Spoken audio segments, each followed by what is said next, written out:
Unlocking doors to your dream home. Keys to the Castle takes you on a real estate journey like never before. Welcome to the podcast where every key opens a door to possibilities.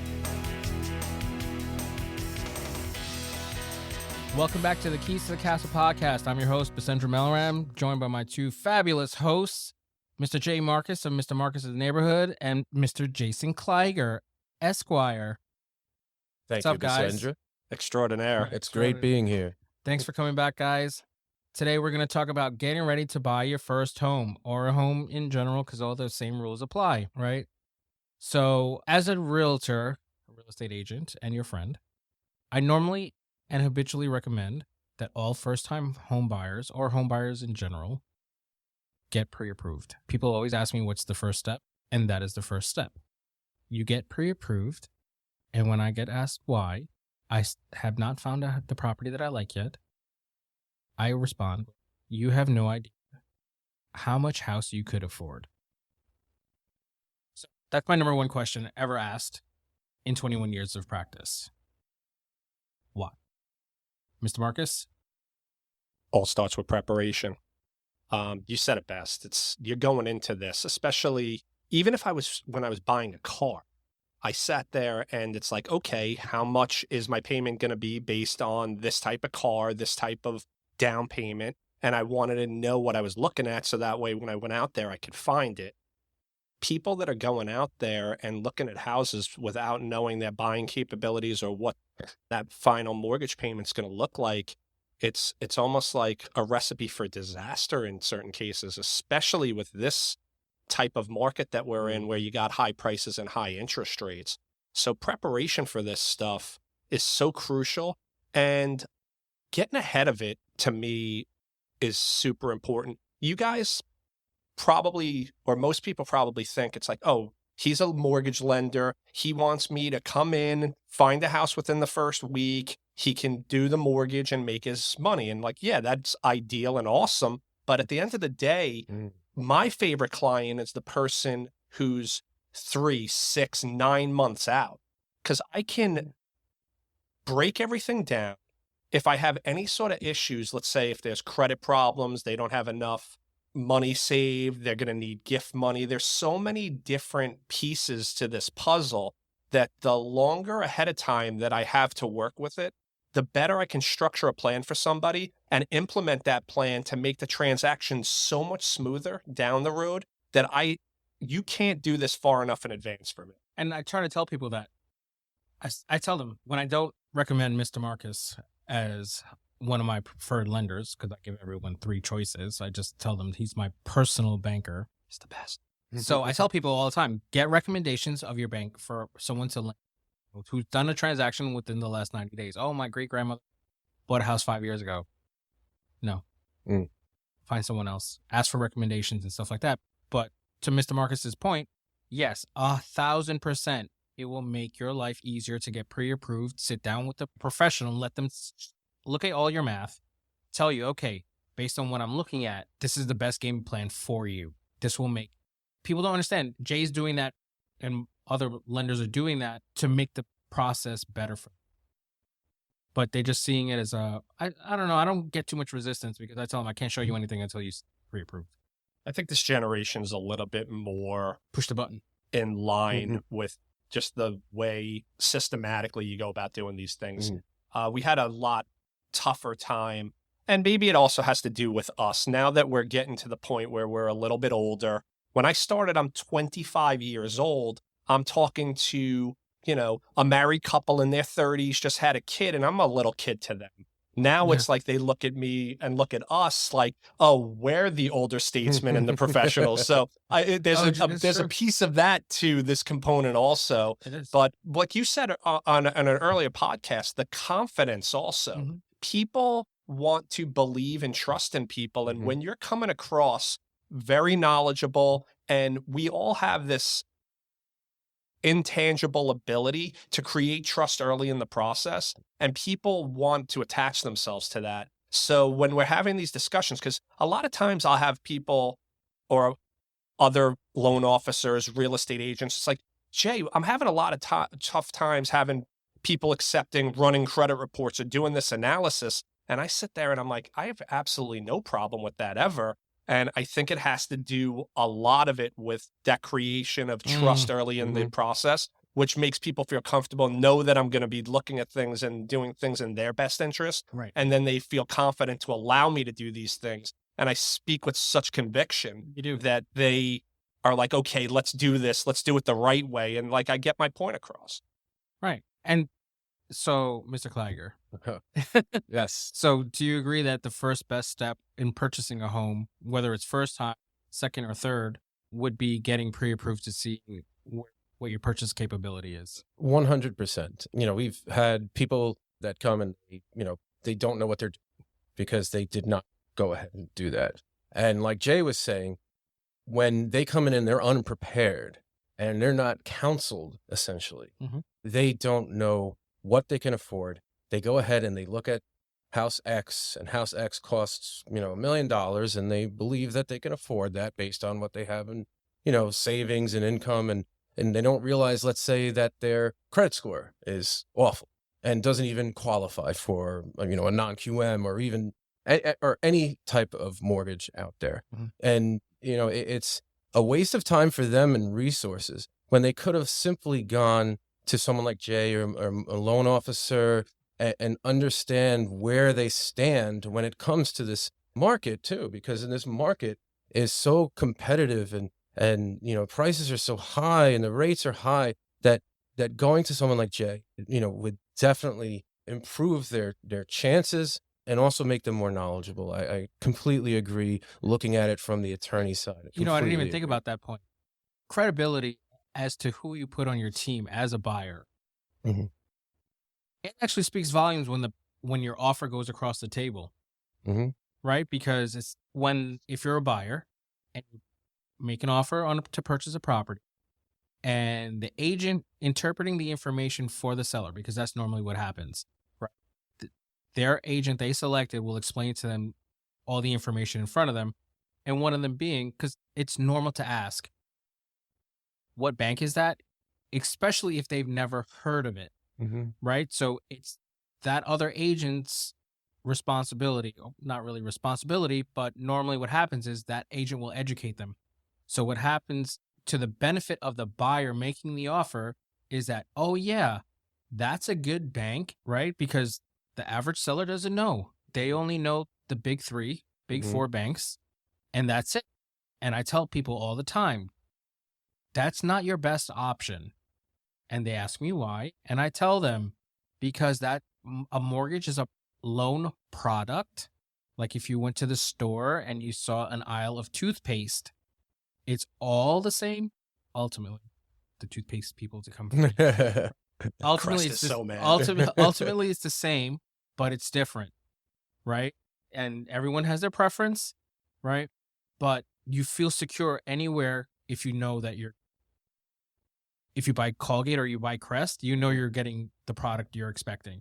100%. Right. So if you're coming with, and I'm not knocking mortgage brokers, right? But I advocate for a loan officer, for a banker, because there's security in it because they're lending you their own money. So I won't go too far into that. So pre-approved upfront with a reputable lender works to the benefit of the buyer. Can I tell you my favorite thing in the transaction, what happens? And this to me is just phenomenal. And you kind of touched on it, but I'm going to elaborate on it. I love, love, love, love getting the phone call from the listing agent. So when my pre-approval letter crosses the desk of that listing agent, and that listing agent is going to present to the seller and hopefully take my buyer's offer or our buyer's offer, a lot of times the differentiating factor is the phone call coming to the lender. So I'll get these phone calls. Now, the reason why I love these phone calls is, one, a lot of agents don't follow up. So like that to me is just a telltale sign on like someone's doing their job. Yeah, someone's doing their job versus somebody not doing their job. So right out of the gate, if I have a potential real estate agent calling me, and especially if I don't know that person, I'm all geeked up about it because now I have somebody that I'm going to target. Because right out of the gate, I know they're doing their job, and this is most likely somebody I'm going to want to work with. The funny thing is I'll have a conversation with these people for 20 minutes. 3 of them, 3 minutes will be about this client and their pre-approval. The other 17 minutes is me creating rapport so they absolutely love me. That way, when this deal gets accepted, a lot of times that listing agent goes back to my referral partner, and it's just, once again, solidifying my position in all this. Now the client gets informed on this, and it's all part of the due diligence. It makes us look like superstars. And it obviously, a lot of times I'm solidifying that deal, because if all things are equal and the only differentiating factor is that conversation with the loan officers, no offense to all the loan officers, I am going to murder you guys in that conversation. Crush you. Sorry. Yep. Crushed. I'm not sorry. No, we're not sorry. We're not sorry. We don't gatekeep here. That's the whole premise of this podcast. We don't gatekeep. But yeah, the team is critical for first-time homebuyer especially. So first step, we got down packed, pre-approval. Second step, anybody? Find a good agent. Got to find that good agent. You got to find a good agent. Do you know one? I do know one. His name is Bisendra. No. Unbelievable hair. Right. Thank you. And the reason you want a reputable agent, they're proactive. They will hold your hand and guide you through the process. They will make introductions to other servicers that need to be participating in the transaction. So those relationships are key, and that individual's reputation is critical, because you don't want an agent that when they call another agent to make an appointment for you to view a property that you have to see, because that's the one that fits and checks all your boxes, they can't get an appointment because they're not liked by the other agent for whatever reason. We're not going to stick with it. Right. So there's a lot of variables. So step 2 would be find a good agent. Can I step in there? Absolutely. Finding a great agent also helps all around. As the attorney and doing the legal part, obviously we run into a lot of speed bumps. You're like the roadblocks. guy. You're the guy. Yeah. So I can say that working with Bisendra in prior deals, when things go south, well, not necessarily south, but when go south on any of our transactions. That's right. But when bumps in the road kind of derail for a little the deal, a lot of times the attorneys have to look to not only the loan officer but the agent, and the agent will help out, and the agent is the attorney's best friend when it comes to solving that, getting the train back on the tracks, and getting to closing. Yeah, and I appreciate that, because people don't realize attorneys can only do so much. Lenders can only do so much. The person actually with boots on the ground is the agent that has access to everyone and knows who everyone is. So they're basically like, I don't like to use the word gatekeeper, but they're the key holder. They legitimately know, okay, your attorney's this person, is Kleiger, your bankers, Mr. Marcus, your agent, like we need your home inspector, everyone down, the appraisal's like scheduling for like appraiser and stuff like that. The agent is all knowing. And I'll give you a perfect example. There's points in time, let's just say we're doing an FHA loan. Appraiser comes back and they need that handrail put on steps. Yeah. And now we have a seller who's being reluctant. A lot of times it's the agents that get that done. And present company included, they're at Home Depot getting that nail, getting that hammer, getting that bar, and they're putting that thing up themselves a lot of times. I've actually done it. Undoubtedly. I've actually gone to Home Depot, bought the handrail and the hardware, and I've gone there with a tape measure at like 11 o'clock at night with no lights and a flashlight, and I've put the handrail on so that my buyer can purchase a property with an FHA. Whatever it takes. Yeah. People are like, what? And for those listening that don't know, FHA is Federal Housing Administration, and they have certain guidelines when they lend you money. And further into the podcast, another series, Mr. Marcus will invite you to his neighborhood, and he will go break down the specifics of each different loan type. All right. So we have lender number 1, first and foremost. Agent number 2. Number 3. You guessed it. Find yourself a great real estate attorney. It's got to be. And, honestly, I know you guys personally, so you guys would be the call 1. Right, but I would call Mr. Marcus first, and you would get a text message simultaneously. Just saying, as my attorney, you would get the text message like, "Okay, dude, this is what's gonna happen," and I firmly believe that in the pyramid of purchasing a home, your real estate attorney is the most critical component for protection, Yep. right? For protection, because the attorney looks at the entire transaction, all pieces, all moving parts, for the best interest of the party they represent, whether it's the buyer or the seller, right? I just need to make that distinction because Yes. you know. Yes, that is 100% correct. And, it starts with, I guess you could say it starts with a deal sheet.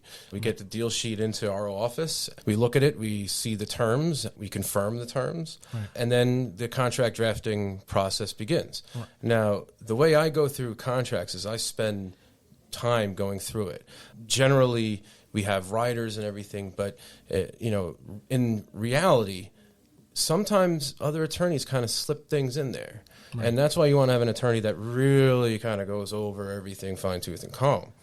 But when it comes to protection of the down payment for a buyer, okay, that buyer just put could be 100,000 down on a house. Sometimes more. Yeah.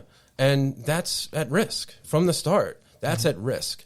And it's my job to make sure that that buyer's down payment is either safe and can be returned in case something happens, a contingency in the contract, or it can be applied to the purchase, which is what we all like to see happen. But, it's something that it's a responsibility to the client. It's a responsibility to the client. We each have responsibilities to our clients. But, when it comes to the legal part and making sure that the buyer, in the sense that the down payment is protected and that we go along to closing and the house is correct and there's no violations, there's no open permits, we go through all of that.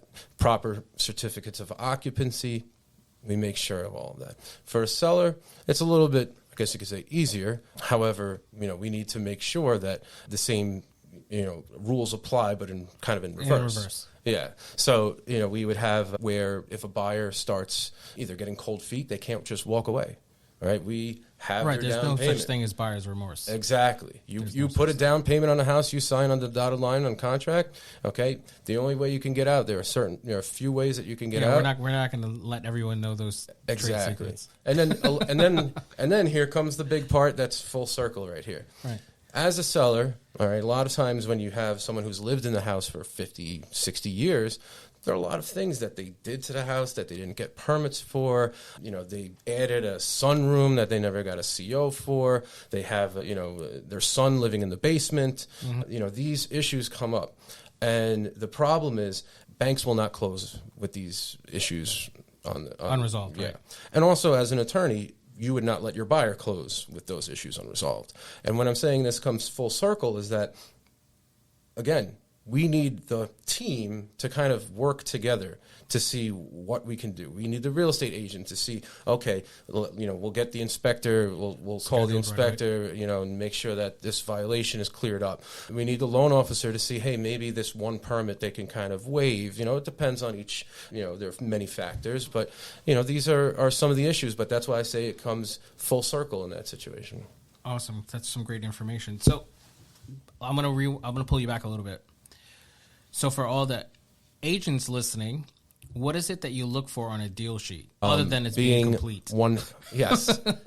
We need all the information, every single piece of information on the deal sheet.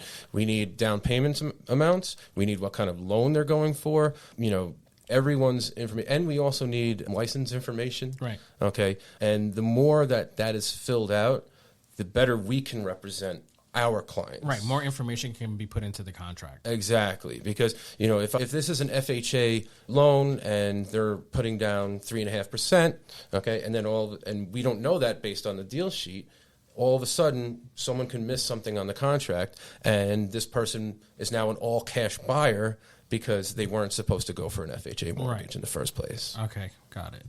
So completeness. Complete buyer, seller information, agent information, including license info and number, purchase amount, loan type. What else? I'm missing something. The loan type, the amount of the loan. We like to have that because if it's a contingency, we need to have that in there. I just remember what I forgot. What did you forget? The opposing counsel. Of course. Well, I mean, that goes without saying here. Got to send that contract somewhere. I'm like, wait a second. You'll be surprised that we get some doozies out there, and some are just bare bones, and some they say, oh, the tub is staying. Okay, well, where was it supposed to? Where is it? Which room? Oh, this is staying. The couch. Well, which room? We have to write it into the contract. We have to write every single thing into the contract. If a couch is staying, you have to tell me which room, is it in the upstairs bedroom? Is it in the living room? And, that's something minor that can be corrected easily. But this is something that takes time, and it takes time away from really representing your client when you could be going over that contract with that client. But instead, you're correcting mistakes by real estate agents. And we need things to match. So on all of our times, we have so many problems because it's like I sit there and I do the loan application with a middle initial, but Jason does it with the spelled out middle name, and then the underwriters are getting this stuff, or the title companies are getting this stuff, and then it's coming, those searches are being done differently. So we have to uniformly get on the same page at some point in time. So and that gets facilitated at the beginning. So if you're asking those questions as agents, and it's like, how exactly do you plan on having your name appear throughout all documents? It's going to be helpful for both of us on this side of it. And I just want to add really quick, you want a deal to close quick, then you got to get that right, because you're going to have to send an amendment, all right? It's got to go around and get signed. Next thing you know, one of the parties is on vacation in Europe and can't sign it, okay? And then you're going to have to call the title company, and they're going to have to run searches, like you said. They're going to have to run searches using that person's middle name. So all of this will take time, and you want to close quick? Yes. It costs extra if you have to run it again. Yes, exactly. Right? It's an additional fee. Yes. They'll do additional fees from the title company, but at the same time, what's everyone looking for? Having a quick closing, and this will just delay it and delay it and delay it. I don't necessarily know if I like quick. I like, well, you know what I mean. I like smooth closings. So, smooth is fast, and fast is smooth. Right? Yes, it is. That's another podcast. So, all right. So, banker or loan officer, real estate agent, attorney. So, on my list, and you guys feel free to correct me, just following the process, right? So you get pre-qualified with your banker, contact your agent shows you a house, you get an accepted offer, the offer gets sent over simultaneously to both your chosen lender and your attorney. Then what? The home inspection, right? So a lot of people say, oh, no, I'm handy, I don't need to get a home inspection. The house looks good. When I saw it at the open house, Can whatever you guys it is. feel me shaking? Yeah. Did you hear the air just get sucked out of the room? No, right? And so one thing I'm known for saying is, no, you're going to get a home inspection. Oh, but why do I have to pay? You're not paying me. You're paying an independent third party of your choice to make an assessment of repairs if necessary to the one of the single largest purchases any person will move forward with in their lifetime, right? 100%. So why wouldn't you pay the couple of I mean, it's not a couple of bucks. It's not exorbitant either, right? In the grand scheme of things, no way. I think it's worth it just for the serial number check on appliances to show how long the appliances have been in service. Yeah, for boilers, definitely. Right. These are very expensive. So if it's a fridge, it's one thing, because as inspectors really can't pull it out, the fridge out of a, I've seen them do it. They've gotten permission though. They got permission. Because one of the things I do is I like to be there. Okay. I like to be present. So when it's an air handler, when it's a boiler, it's readily available there, right, and they're able to see it. And that's something that's crucial. I mean, I know what happened to me is I bought a house, my first house that I bought. Okay. The boiler went that first weekend we were there. And we did have an inspection, but, they said it was 20 years, and, we rolled the dice. But at least we knew going in that this was a possibility. Potential, right. Yeah. And so, there are times when I will have a client sign something saying that they acknowledge that they did not inspect this house, and that it was against our advice. We make them sign something saying, against our advice, I've decided not to inspect this house. Ms. Marcus, you have something similar, right? Or does your bank now When mandate. it comes down to inspections, the bank doesn't require it, but it's still that conversation. If I'm doing due diligence, and we spoke about this earlier about creating trust, it's like, how can I sit there and not suggest doing something like that? It's just in their best interest. Like we said, in the scheme of things, it's money, but it's not a substantial amount of money. But I had a similar experience myself. It wasn't my boiler, it was my hot water heater. But it was one of those things where the inspector told me that this is aged, this could happen. It is crazy that it happened to both of us within that first week, which is like, how is that even Wait, possible? yours happened in the first week? First week, unbelievable. And like I closed on December 7th, so by December 14th, it's like, we're not playing that game. It's like, and if you ever met my wife, you know we're not playing that game. She's like, fix it and fix it now. Fix it now. Fix it now. Yeah, so home inspector's critical component, and I suggest like everything else, get recommendations. Ask your attorney, ask your lender, ask your agent for recommendations. We would all happily give you inspectors that we have seen perform on previous transactions, because we only recommend individuals that we have experience with, right? So after the home inspection gets done, that process the buyer gets a copy of the inspection report. The copy of the inspection report then gets forwarded and should get forwarded to their attorney. It doesn't always happen that way. Generally, they don't. Only if they have specific questions. We've had clients that will send the entire inspection report and then ask my opinion about it. Now, to me, it's a business decision, and it's not a legal question. But if there's something in there that is of deep concern, I'll say, hey, we can put it in the contract that, we have to make sure that it's in working order at closing, that, that they should replace this part before closing.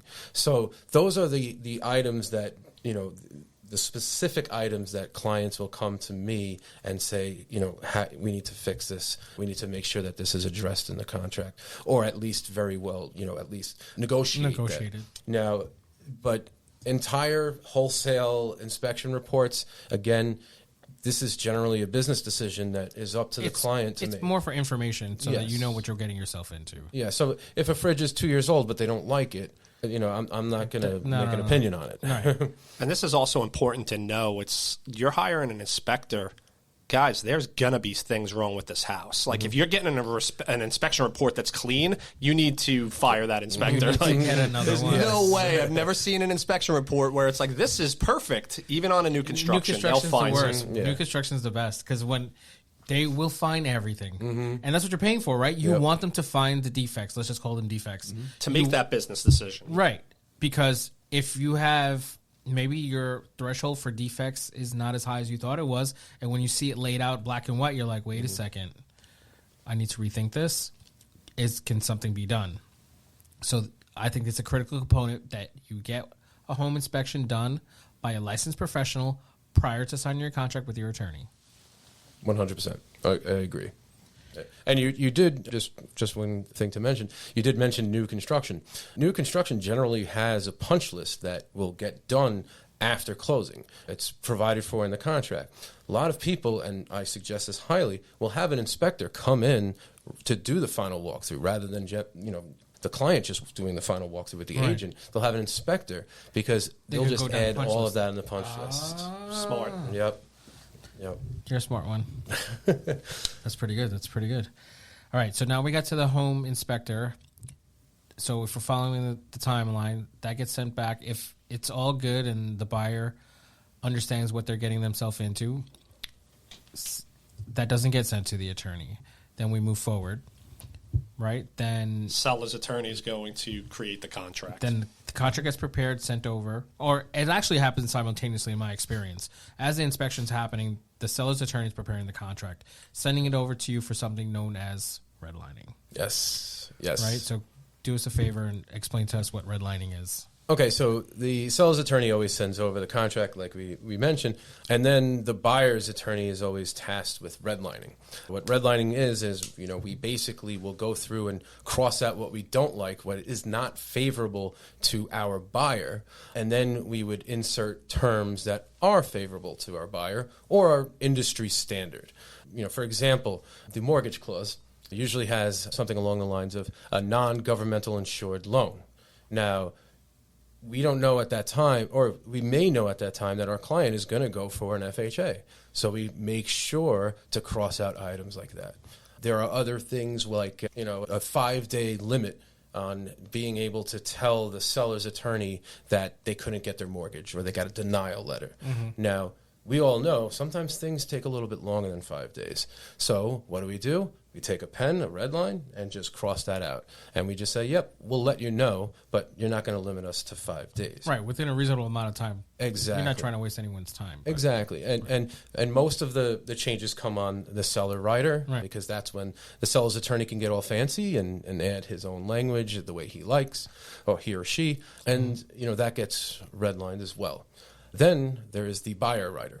So before we get into that, what's a rider? A rider, in my unprofessional opinion, is just acting as an attorney on YouTube. A rider is an attachment or addendum to the rider. Yes. So after what we call the form contract will come the rider, the seller's rider. That rider basically overrides anything in the form contract that disagrees with what's in that seller rider.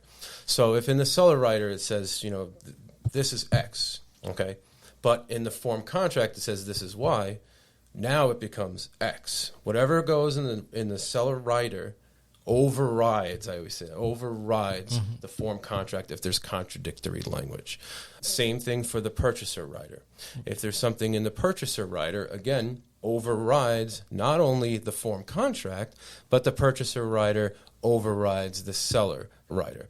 Now, I'm not saying overrides completely. I'm just talking about contradictory language. I got it. So if there's ever a dispute saying, hey, it's more for clarification. Exactly. Or not even a clarification. It's more of a, like, my rider's last, so my rider's more powerful than yours. So it's almost like a battle, what we call a battle of the riders. Okay. But a rider in all, essences, after the form contract, you have generally two riders, sometimes a repair rider, but you have the seller and buyer rider.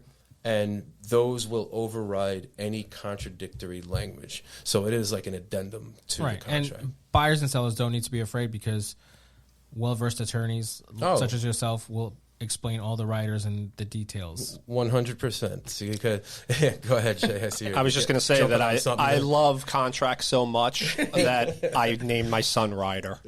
His son is actually named Ryder. Really? My son is Ryder. Yeah, there you go. So every time you guys keep saying that, I'm just like, where is he? Yeah, that's Ryder. Yeah. Right. So then once the contract portion is complete, a fully executed contract, which means both parties have signed, a good faith down payment has been placed in escrow. With the seller's attorney. And a copy gets forwarded to the lender. Yes. Jay, Mr. Marcus, please tell us what happens when you are in receipt of a fully executed contract. First and foremost, after I'm done dancing, my lovely, lovely assistant starts to get the mortgage application prepared with me. We sit there, and the one great thing about the mortgage process is the pre-approval process into the application process, you're not collecting really any additional documentations. I already have these people where I need them to be to get to this point, especially because if we're talking about the timelines. Bisendra found that house, they did the inspection, and then it went to Jason for contract. We're probably over the course of a week and a half while all this is going back and forth. I've already, if I needed the updated bank statements or updated pay stubs or anything, I've already have these guys situated and prepared, and I already have my documentation. 3/4 of that application's already filled out. So my job is to complete the application, get it out to the borrower within less than 24 hours in most cases. They endorse it, sign it, and I'm up and running. Okay, so and the final part of your application process is only contingent upon receipt of the contract. Yeah, a lot of times, like for right now, perfect example, I'm waiting on a contract. My client is ready to roll, chomping at the bit. We're just waiting for the fully executed contract to get going. Nice. Very nice. Good. So on average, Mr. Marcus, how long do you think it takes once your application is complete? See, this is where it gets pretty interesting. I mean, you can get things done in a matter of 2 or 3 weeks on my side. But there are pieces where we're not going to expedite things just for the sake of expediting. So one of the things that we're collecting in my side is just information on timelines. So this is where, again, communication becomes important. I'm talking to the attorneys and the realtors and trying to get a feel for what the seller's doing. So if the seller just accepted an offer on my buyer, but they haven't found the house that they're going to move to, and we have an on or about date. And guys, we are going to get into different discussions over the course of time with different states and how it works. And right now we're kind of talking about how New York works. So we have these on or about dates, which it's kind of been an industry standard where you get a free 30 days after that date. So there's points in time where I'm sitting there and trying to make sure when I'm clearing files, I don't clear them too quickly, because things will then start to expire and you don't want to get kind of caught in that crossfire. So there's points in time where I'm trying to really time this right. And also with interest rate locks, because interest rate locks, and there's points in time where the attorneys might call me and be like, Jay, I don't want you locking in initially because we have something else that's outside of our control that could have an effect on these timelines. So this communication becomes crucial in regards to me doing my job. But if you are like gun to my head and we have the title company like on and playing ball with us, we can get these things done in 2 or 3 weeks. But most of the time, with the way that you guys are negotiating on the real estate side and structuring these contracts, I usually am playing these things in like the 45 to 60 day range. Yeah, that's what I tell people. I'm like, once you get your contract, you know, we're shooting for positively 45 days, more or less, if the seller's on board and they're ready to go. And I just wanted to touch on something that Mr. Marcus said about rate locks. That's crucial to me as well, and it's crucial that the loan officer and the attorney talk, because if not, you can have a client that their rate lock's going to expire, or they're going to extend their rate lock an extra 30 days when really we're closing the next day, or we're not going to be closing for a month. And generally, the attorneys will have that intimate knowledge of when approximately we will close. And if we don't advise, or if we don't, discuss with the loan officer about, how long to lock the rate about, regarding this situation, it hurts the client. It really does. And that's why, people who don't communicate and have that teamwork with the loan officer about rate locks, it's crucial. The people outside of the circle don't realize you have to pay for a rate lock, right? And Mr. Marcus will get into that in another episode where he'll just, we'll go over the finite details of mortgages and rate locks and interest rates and all that other good stuff in the next coming weeks. So the two people that we haven't spoken about that's intricate to this process or fundamental to the process are the appraiser and the title company, right? Two biggest players in the game, in my professional opinion. And so you two gentlemen will actually have much more insight to this process than I do, since I am not allowed to speak to an underwriter. Right? I do meet their appraiser to give them access to the property, but usually it's just there to show them how I arrived at my number, right? How it was reflected in the listing side. Right? So I basically have to justify my listing side and show them how I arrived at that number. Sometimes they're appreciative. Other times they're like, I got this, which is fine. Right? But the appraiser is an independent third party, not privy to any part of the transaction. Their only function is to evaluate or provide a valuation of the property based on other sales within a certain period of time and a certain period of distance. Right? So Mr. Marcus, give us a little bit of insight about these two individuals and how intricate they are to the process. I'm going to handle the appraisal side. I'll pass off the title side to Jason. So when it comes down to the appraiser, the first thing to know is they're not an inspector. They are doing an inspection to make sure there's nothing detrimental to the house. So I might get an appraisal report back that says, there's wires hanging from the ceiling, or there's a broken window, or there's steps that are broken that are going to require a repair being done. But that is about the furthest into that scope that they go.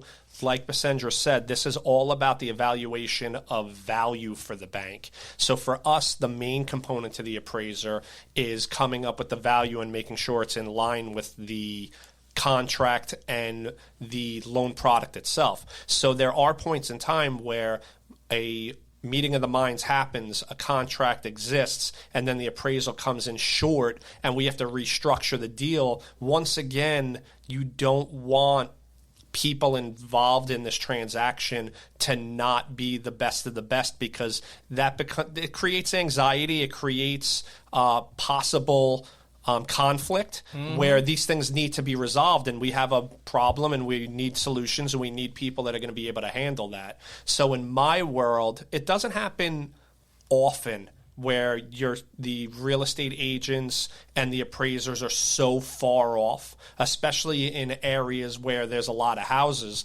But we get into some of these rural areas, it's 5 miles between properties, and nothing's sold within 10 miles of this in the last 10 years. Yeah, so it's like it becomes problematic. So in our suburban or city areas, we're not really running into those types of problems. And we've been in markets where, especially because it's so limited here on Long Island, where they're not buying it and building more land in the Long Island Sound for us. So it's limited. So we really haven't seen many dips in the prices. They continue to go up. So we really don't have those shortfalls a lot.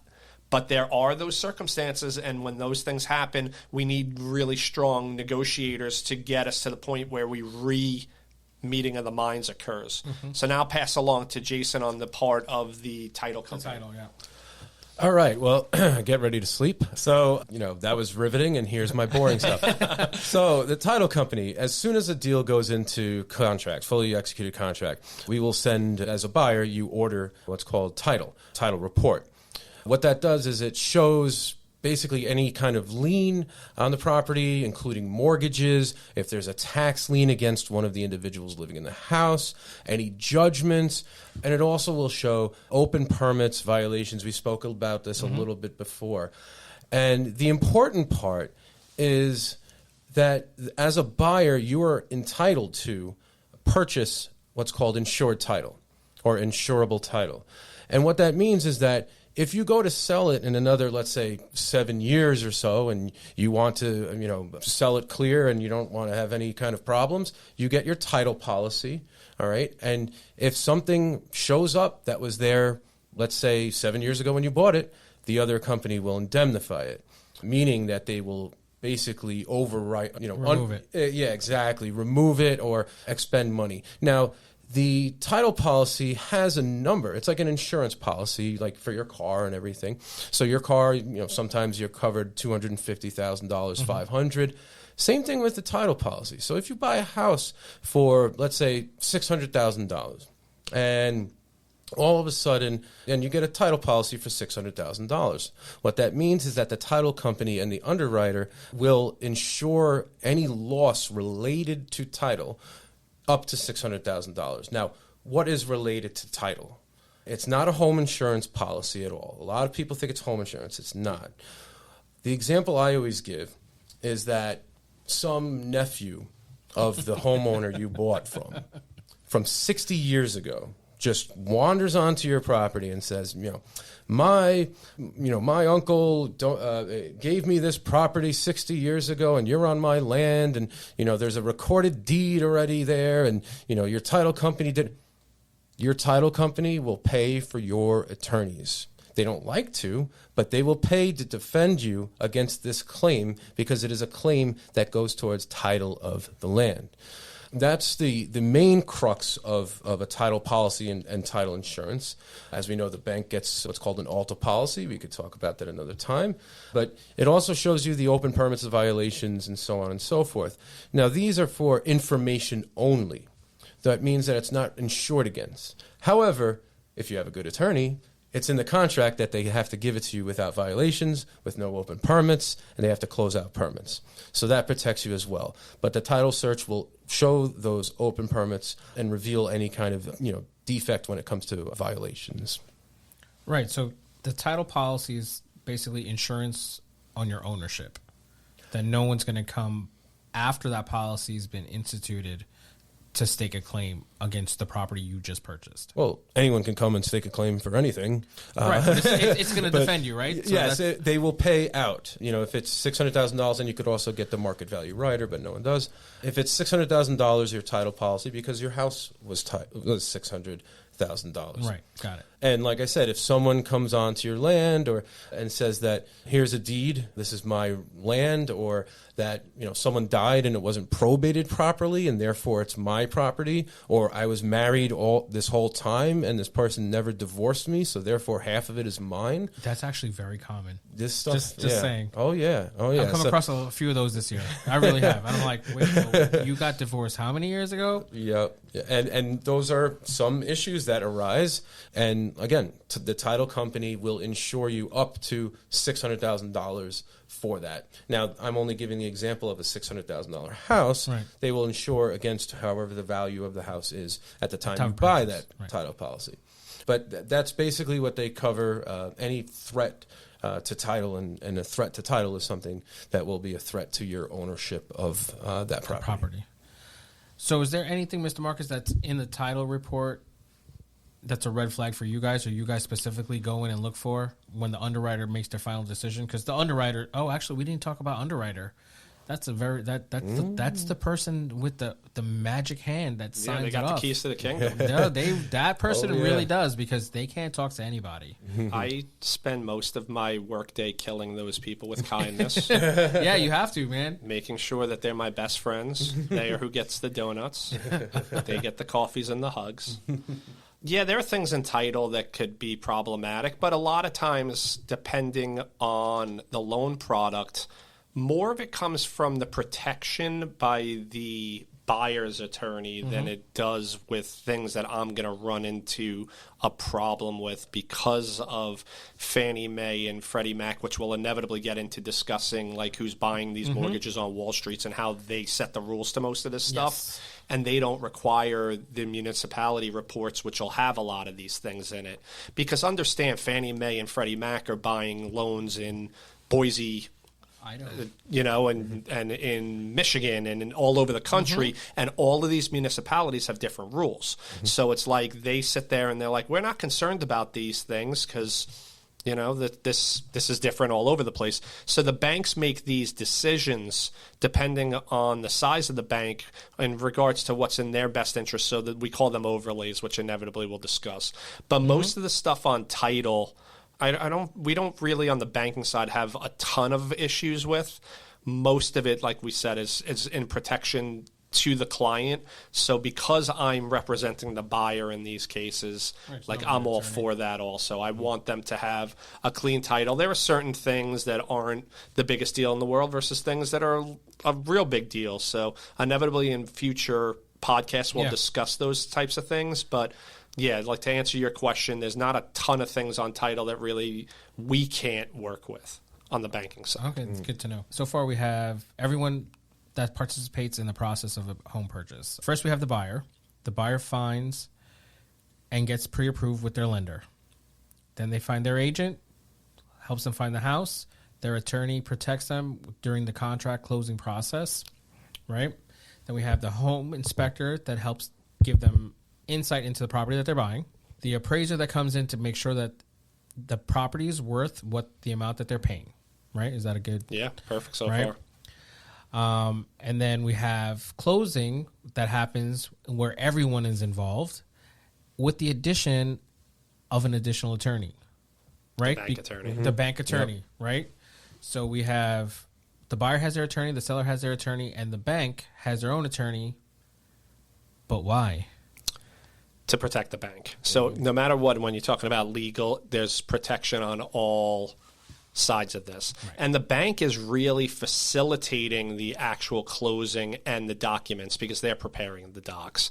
So when it comes down to it, they're the ones that are working with the attorneys to get the final net numbers, because what's happening, and one of the things when we eventually get to our episode that deals with the closing cost breakdowns, there's a lot of money coming from a lot of different places that even with the way that you guys on the legal side like break it down and how the checks are written, it's not as cookie cutter as you guys may think, like in regards to how things get paid off. There's a whole pot of money, and then they're deciding where things are going to go. So like a lot of times we have my client coming with a check, but it's written to the bank for the mortgage of the seller. And it's like, but at the end of the day, there's a lot of checks and balances, and they have to be pinpoint accurate. So at these closings, the seller's attorney, the bank attorney, and the buyer's attorney will come together and make sure these numbers are spot on, accurate. Yep. Yeah, and I just wanted to mention the bank attorney brings the money. Oh yeah, of course. Yeah, that's the most important thing. No, but just to touch on that, it's it's a whole the net proceeds when they come in, and the buyer and the seller. We want to make it as easy as possible on our buyer, and we generally will make the bank bring all the little checks, like 1 million of them. But yes, the bank is crucial, and they obviously need representation. I've represented many banks over the years, and like we were talking about title before. The bank attorney makes sure that the title policy is correct, that it's acceptable to the bank. And, title companies make mistakes. Sometimes, they leave off an endorsement that is required by the bank. So it is very crucial that the bank is represented at closing. And the title company is there also, because obviously one of the other people is the title closer in these closings. So everybody is doing their part, and if there's any issues, it can get dealt with right there on the spot. Right. The closing day is a very exciting day. There's all the faces that you have not seen outside of the home inspector, because their job is done once they give you that report. Right, and the only other person you will not see is Mr. Marcus, because Mr. Marcus will be in the trenches, making sure if anything goes awry, he can take care of it right away from within the office. Right. Well, have you been to a closing recently? I have not. Like, it's funny. Like, I used to go to all of my closings pre-COVID. After COVID hit, that's when I kind of took a step back from it, because bank attorneys were kind of like, hey, the less is more. People. And a lot of times, you guys remember, we were standing in parking lots, waiting to be allowed into those rooms. Obviously, things have gotten a little easier. The last closing we did at his office, right?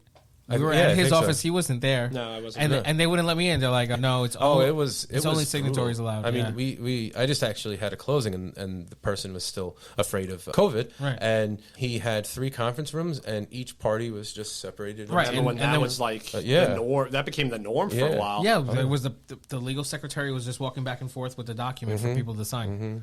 I was like, wait, what? Yeah. I understand that. And, so it was in the name of safety, and but it was a weird time for real estate professionals during that time. I think just for the world in general. But, yes. It's just learning how to do things differently. And nowadays there are so many more remote closings where people pre-sign and send it into the closing. Wait, I don't have to go to closing? No. No, I don't have to either. Our state, like New York, is crazy with this stuff. Almost nowhere else. I just had a closing on a property down in South Carolina. There was never a closing. There wasn't an official closing. Right. It's like, I got sent the docs, I signed them, got it notarized, sent it back, went to an attorney, they sent it to the buyers. And this happened all over the course of 2 or 3 days. Checks were sent out. Right. I've never met these people that purchased my property. I have no idea what they look like. Couldn't pick them out of a lineup. Nope. Even South Jersey is like that, so it doesn't have to be South Carolina. South Jersey, they have places upstate New York too. They have settlement agents. Yeah, they just go there, sign documents, and the money crosses the table, and that's it. Yeah. No attorneys there. And imagine a world where we weren't chasing real estate commissions, like paper to commence my closing, and trying to track those people down. Yeah. Can you imagine? Because just to explain to you guys out there, one of the things that we have to do when we're getting to closing is obviously commission bills on the real estate side. Most of the time, obviously, my great realtors like the gentleman to my left, no problem, he will submit his commission bill. But sometimes, for some reason, some of these guys, we have to chase a little bit to try to get I don't know finished. Why you would have to chase someone to give them money. Hey, we want to give you thousands of dollars. Can we just have a statement from you? With your license number on it. That's all you have to do. Yeah. I don't understand. Office letterhead, broker number, agent name, don't you want to get paid? Number. Like, you did the work. Yeah. It takes, hopefully. Right. No, right. So much so that they acknowledge that you're the party that's supposed to be receiving these funds. Correct. It takes 1 minute. 1 minute. Yep. Go to your broker, get a copy of it, write your name on it, send a copy of your license, and you're done.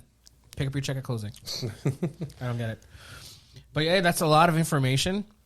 So if you're listening out there, feel free to contact either Mr. Kleiger, Mr. Marcus, or myself, Bisendra.